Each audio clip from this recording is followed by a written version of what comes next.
खुदा यसु की अजीम कादर और फ़तहमंद नाम में आपकी सलामती हो। मेरे अजीज़ों में खुदा का नहायत शुक्रगुज़ार हूँ कि खुदावंद ने मौका बख्शा और ये फ़ज़ल किया कि मैं आपके साथ खुदा का कलाम शेयर कर सकूँ। मेरे अजीज़ों, एक क्वेश्चन कलीसियाओं के अंदर बहुत ज़्यादा ज़ेर बहस रहता है। एक टॉपिक ख़ादमीन के अंदर बहुत ज़्यादा ज़ेर बहस रहता है, और वो ये है कि जब साउल एक जादूगरनी के पास जाता है और उसे कहता है कि मेरे लिए सैमुअल नबी को बुला दे ताकि मैं उससे अपने हालात हाजरा के बारे में पूछ सकूं, आने वाले वक्त के बारे में पूछ सकूं, और वहाँ पर सैमुअल नबी आते हैं। अब बहस ये जारी रहती है कि क्या वो सैमुअल नबी थे या कोई और स्पिरिट थी। मैं आपको बताता चलूँ, दो तरह के ख्यालात चर्चिस के अंदर पाए जाते हैं। पहला ख्याल ये है कि वो सैमुअल नबी ही की स्पिरिट थी जिसे अबलीस ने या उस जादूगरनी ने बुलाया था। दूसरा ख्याल ये पाया जाता है कि वो सैमुअल नबी की स्पिरिट नहीं थी, वो कोई अबलीसी स्पिरिट थी, क्योंकि अबलीस के पास ये अथॉरिटी नहीं है कि वो खुदा के खादमों की रूह को बुला सके या किसी भी रूह को बुला सके। ये दो तरह के ख्यालात पाए जाते हैं। मैं आज आपको इसी मसले का हल बताने जा रहा हूँ, इसकी क्लैरिफिकेशन देने जा रहा हूँ, जो कि खुदा के कलाम के मुताबिक मुस्तनिद और 100% अकॉर्डिंग टू बाइबल होगी, जिसमें इन दोनों ख्यालातों को बालाए ताक रखते हुए मैं आज आपको खुदा के कलाम में से बताऊंगा कि वो असल में था क्या वाकई वो सैमुअल नबी की स्पिरिट थी। तो जी हाँ, मैं आपको ये बात क्लियर कर दूं कि वो सैमुअल नबी ही की स्पिरिट थी। वो सैमुअल नबी ही थे जो उस वक्त आए थे। लेकिन मैं ये आपको बात बता दूं कि अबलीस के पास ये अथॉरिटी नहीं है कि वो किसी भी रूह को आलम रवा से बुला सके। अबलीस ने या उस जादूगरनी ने सैमुअल नबी की स्पिरिट को नहीं बुलाया था, क्योंकि अबलीस की इतनी औकात या इतनी जुर्रत नहीं है कि वो खुदा के खादमों को डिस्टर्ब कर सके, खुदा के खादमों की रूह को बुला सके। बेशक इख्तियार उसके पास था, आलम रुआ की कुनिया उसके पास थी, लेकिन उसके पास ये अथॉरिटी कभी भी खुदा ने उसको नहीं दी। खुदा के लोग जो मुकद्दसीन की अरवाह हैं वो हमेशा खुदा के ताबिया हैं, और खुदा उनकी प्रोटेक्शन करता है, उनकी मुहाफ़ज़त करता है। इसलिए अबलीस खादमीन को या खादमीन की अरवा को परेशान नहीं कर सकता। उस वक्त जो स्पिरिट आई थी वो सैमुअल नबी ही की स्पिरिट थी, लेकिन अबलीस ने उसको नहीं बुलाया था। अबलीस को तो पता भी नहीं था कि मैं जिसको बुला रहा हूं वो कौन सैमुअल नबी है, वो कौन सा सैमुअल है।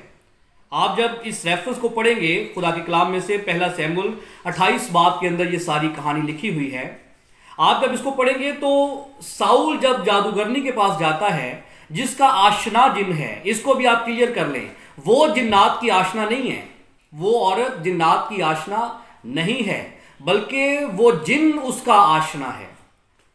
ये भी आप क्लियर कर लें कि वो जिन उस औरत का आशना है। वो जब उसके पास जाती है तो साउल जब उसके पास जाता है तो साउल अपना रूप बदल कर जाता है, और वो जादूगरनी जो अबलीस को प्रेजेंट कर रही है, जो अबलीस की नुमाइंदगी कर रही है, वो नहीं जानती कि ये जो शख्स आया है ये साउल है। और जब वो उसके पास जाता है और वो उसके पूछती है कि मैं मुख्तर कर रहा हूं कि मैं किसको बुलाऊं, तो वो कहता है कि सैमुअल को बुला दे। तो अब जब वो सैमुअल कहता है कि सैमुअल को बुला दे, तो उस जादूगरनी को ये भी नहीं पता कि ये जो सैमुअल को कह रहा है ये वही सैमुअल है जो नबी था, जो इस्राएल का नबी था, जो यहोवा खुदा का पैगंबर था, जो यहोवा खुदा का पैगंबर था। उस जादूगरनी को यह भी नहीं पता, ना उसे यह पता है कि यह साउल है, और ना उसे यह पता है कि जिसको बुलाने के लिए कहा जा रहा है वही सैमुअल है जो जिंदा खुदा का नबी है। वो इन दोनों बातों से अनजान है, उसे इन दोनों बातों का नहीं पता। जी हां, साउल जरूर अबलीस के पास मदद के लिए जाता है, लेकिन अबलीस साउल को नहीं पहचान सका, अबलीस को साउल का नहीं पता। तो कैसे उसको पता होगा कि मैंने किस सैमुअल को बुलाना है, या कैसे वो खुदा के नबी की रूह को डिस्टर्ब कर सकता है। वो ऐसा कभी नहीं कर सकता। साउल ने कहा कि सैमुअल को बुला दे। उसने सैमुअल नाम जब पुकारा तो जब उसने देखा जो ऊपर आ रहा है वो सैमुअल नबी है हकीकत में, तो वो डर जाती है, वो हरासान हो जाती है, वो कांपने लगती है और इतनी ज्यादा वो दहशत में आ जाती है, इतनी खुदा के नबी की, खुदा के बंदा की उसके ऊपर दहशत छा जाती है कि वो वहां से, उस कमरे से जहां पर वो अपना सारा इल्म कर रही थी, जहां पर साउल मौजूद था, उसके साथ 2 और लोग मौजूद थे, वहां से वो जब सैमुअल नबी की रूह को देखते तो वो भाग जाती है, वहां से वो चली जाती है, वो हट जाती है वहां से। जी हां, ये खुदा के नबी, खुदा के बंदों की दहशत है कि जब अबलीस उनको डिस्टर्ब करने की कोशिश करता है तो खुदा उनके साथ खड़ा होता है, खुदा उनकी जंग लड़ता है और वो खुदा के नबी की रूह को देखते हुए कांपती हुई वहां से वो भाग जाती है, उस जगह को वो छोड़ देती है। फिर जब सैमुअल नबी वहां पर आते हैं, फिर वो साउल से बात करते हैं कि तूने मुझे क्यों डिस्टर्ब किया, और वो कहता है कि खुदा मेरे साथ कलाम नहीं कर रहा, खुदा ख्वाबों में भी मेरे साथ कलाम नहीं कर रहा, खुदा उरीम और तोमीम के जरिए मेरे साथ कलाम नहीं कर रहा, खुदा नबियों के जरिए मेरे साथ कलाम नहीं कर रहा। यहां पर मैं आपको बता दूं कि उस वक्त खुदा 3 तरीकों से कलाम किया करता था, ख्वाबों के जरिए से, उरीम और तोमीम के जरिए से, और इसके बाद नबियों के वसीला से। जिस तरह के खुदा ने अपने बंदा याकूब से ख्वाब में कलाम किया, अपने बंदा यूसुफ से कलाम ख्वाब के अंदर कलाम किया, सुलेमान नबी से ख्वाब में खुदा हम कलाम हुआ। खुदा का ये तरीका था ख्वाब में बात करना, ख्वाब में कलाम करना। उसके बाद खुदा उरीम और तोमीम के जरिए कलाम करता था। उरीम और तोमीम 2 खास किस्म के पत्थर थे जो काहिन के लिबास पर उसके दिल के करीब जड़े होते थे। उरीम, जब भी कोई काहिन खुदा से सवाल करता और खुदा का जवाब हाँ में होता तो उरीम लाइट अप हो जाता था। उरीम जो स्टोन था वो चमकना शुरू हो जाता था, जो खुदा की हाँ की नुमाइंदगी करता था। और जब खुदा ना में जवाब देता था तो तमीम लाइट अप होता था, वो चमकना शुरू हो जाता था। काहिन जान जाता था कि खुदा ना में जवाब दे रहा है। यही उरीम और तोमीम भी उस वक्त खामोश हैं। वजह क्या है कि साउल ने 85 खुदा के कहनों को भी कत्ल करवा दिया था। जी हां, खुदा ख्वाब में इसलिए बात नहीं कर रहा था क्योंकि साउल खुदा की हजूरी में ठहर नहीं रहा था। साउल खुदा की हजूरी में अपने आप को आजिज और इंकसार नहीं कर रहा था, इसलिए खुदा ख्वाब में भी उसके साथ कलाम नहीं कर रहा था। खुदा उरीम और तोमीम के जरिए भी कलाम नहीं कर रहा था क्योंकि उरीम और तोमीम का इस्तेमाल काहिन करते थे और काहनों को साउल ने कत्ल करवा दिया था। इसलिए खुदा उरीम और तोमीम के जरिए भी कलाम नहीं कर रहा था। खुदा नबियों के जरिए भी कलाम नहीं कर रहा था क्योंकि उस वक्त का जो नबी सैमुअल था वो इस दुनिया से जा चुका था, वफात पा चुका था। अब चाहिए तो यह था कि साउल खुदा का इंतजार करता, खुदा के कलाम का इंतजार करता, अपने आप को आजिज बनाता, रोजे में बैठ जाता, खाकसार बन जाता, लेकिन उसने ऐसा नहीं किया। उसने क्वेश्चन जरूर किया है सरसरी सा, उसके बाद उसने अबलीस से मदद लेने के लिए अपने कदम जो है वो इस्तेमाल किए और जादूगरनी के पास पहुंच गया। लेकिन याद रखें, जब भी कोई भी खुदा का ममसू खुदा को छोड़कर जादूगरों के पास जाता है, अबलीस के पास जाता है, खुदा तैश में आ जाता है, खुदा गुस्से में आ जाता है, खुदा गजबनाक हो जाता है। यही कुछ साउल के साथ यहां पर हुआ है।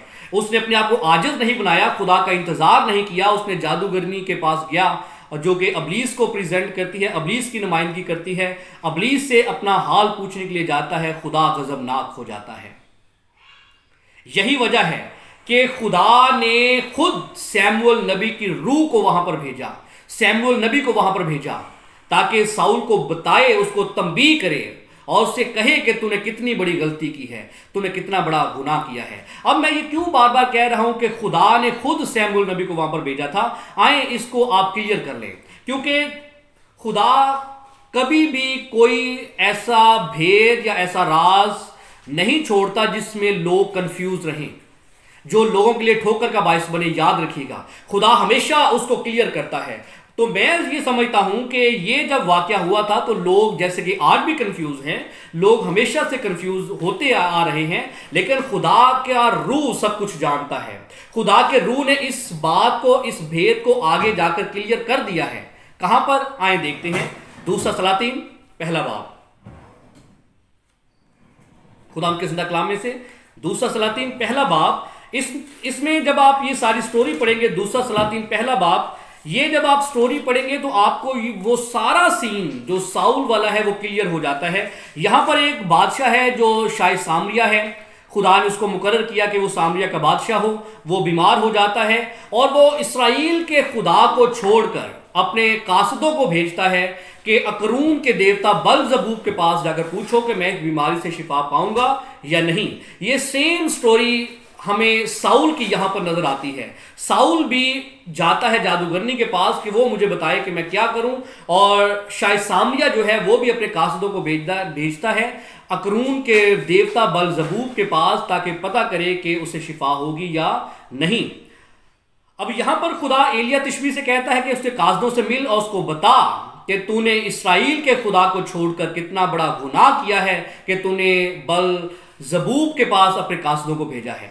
अब यहां पर साउल जब उस जादूगरनी के पास आता है तो खुदा सैमुअल नबी को आलम अरवा से बुला लेता है ताकि उसको बताए कि तूने कितना बड़ा गुनाह किया है कि मुझे छोड़कर, मेरा इंतजार किए बगैर, अपने आप को आजिज इंकसार किए बगैर तूने कितना बड़ा गुनाह किया है कि तू उस जादूगरनी के पास आया है अपने बारे में पूछने के लिए, वक्त के बारे में पूछने के लिए, जबकि क्या इसराइल में खुदा नहीं है। अब यहां पर देखते हैं कि ये कासद जो है एलिया तिशबी को जानते नहीं हैं। वहां पर वो जादूगरनी भी सैमुअल नबी को उस वक्त तक जानती नहीं है जब तक उसकी शक्ल को वो देख नहीं लेती। ये कासद जब वापस जाते हैं शायद सामरिया के पास, वो बताते हैं कि एक शख्स हमें मिला है, उसने ऐसे ऐसे कलाम किया है। और जब वो बादशाह पूछता है कि उसका हुलिया कैसा था तो उसको बताया जाता है कि वो बहुत बालों वाला आदमी था और वो चमड़े का पटका अपनी कमर से बांधे हुए था। तो बादशाह जान जाता है कि ये तो एलिया तिशबी था। इसी तरह यही सेम वाक्य वहां पर हमें साउल की स्टोरी में नजर आता है कि वो जादूगरनी नहीं जानती कि जिसको बुलाने के लिए कहा जा रहा है ये वही सैमुअल है जो खुदा का नबी था। अगर वो जानती होती तो वो कभी हामी ना भरती, कभी वो अपनी जादूगरी के लिए वो वहां पर ना बैठती। लेकिन उसकी जादूगरी किसी काम नहीं आई, क्योंकि इससे पहले उसने सिर्फ नाम बोला है। और खुदा का बंदा सैमुअल नबी जमीन से आता, उसको जब नजर आता है तो इससे पहले कि वो वहां पर आए, वहां पर मौजूद हो, वो वहां से भाग जाती है। इतना वो डर जाती है, कांप जाती है। खुदा का रोब और दबदबा उस औरत के ऊपर ठहर जाता है, अबलीस के ऊपर ठहर जाता है। अबलीस कभी भी किसी भी रूह को आलम अरवा से बुला नहीं सकता, लेकिन मेरा और जिंदा खुदा, आपका जिंदा खुदा बुलाने की कुदरत रखता है। हिजकिय्याह नबी की किताब जब आप पढ़ते हैं तो वहां पर मुर्दा हड्डियां कई सालों से पड़ी हुई हैं। खुदा अपने बंदा से कहता है कि इनके ऊपर नबूवत कर, और वो नबूवत करता है। वो अपने आप में आपस में मिलना शुरू होती हैं, उनके ऊपर गोश्त आना शुरू होता है, उनके अंदर नसें आना शुरू होती हैं, और खुदा हुक्म देता है और उनकी रूह उनके अंदर वापस आती है, उनका दम उनके अंदर वापस आता है। दम का मतलब रूह है, वो रूह जो आलम अरवा में कई सालों से जा चुकी थी, वो अरवा जो आलम अरवा में कई सालों से जा चुकी थी, वापस आलम अरवा से उन जिस्मों के अंदर आ जाती हैं जो उस वादी के अंदर मौजूद होती हैं। मेरा खुदा रूहों को बुलाने की कुदरत रखता है। लाजर की रूह को भी खुदा ने, लाजर को भी क्यों चौथे दिन जिंदा किया? क्योंकि उस वक्त भी यही ख्याल पाया जाता था कि रूह 3 दिन तक जो है वो रूह जमीन पर फिरती रहती है, लेकिन चौथे दिन वो आलम अरवा में चली जाती है, या तीसरे दिन आलम अरवा में चली जाती है।